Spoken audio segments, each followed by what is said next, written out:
एक शादी के गीत गा रही हूँ, सहाना। आपको अच्छा लगे तो लाइक सब्सक्राइब जरूर करना है चैनल।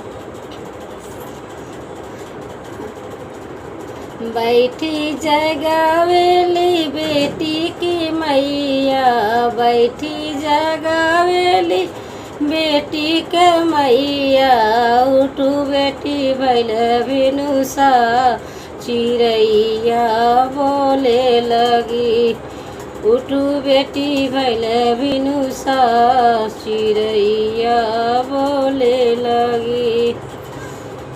बेटी के पापा बर खोज चलल, बेटी के पापा बर खोज चलल। उठू बेटी भैल बिनुसा, चिड़ैया बोले लगी। उठू बेटी भैल बिनुसा, चिड़ैया बोले लगी।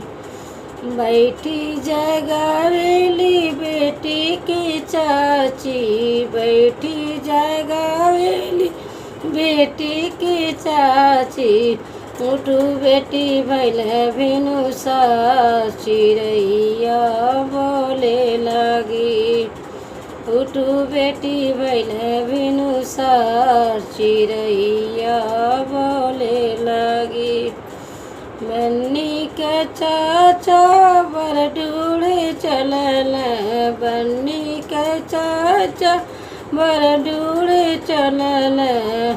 उठू बेटी भैल बिनुसा, चिड़ैया बोले लगी। उठू बेटी भैल बिनुसा, चिड़ैया बोले लगी। बैठी जगावेली बेटी के भाभी, बैठी जगावेली बेटी के भाभी। उठू भैल उठू नंदा भैल बिनुसा, चिड़ैया बोले लगी।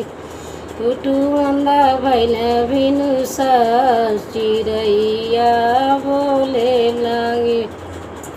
मैं बेटी के भैया बजूड़ चलल, बेटी के भैया बजूड़ चलल।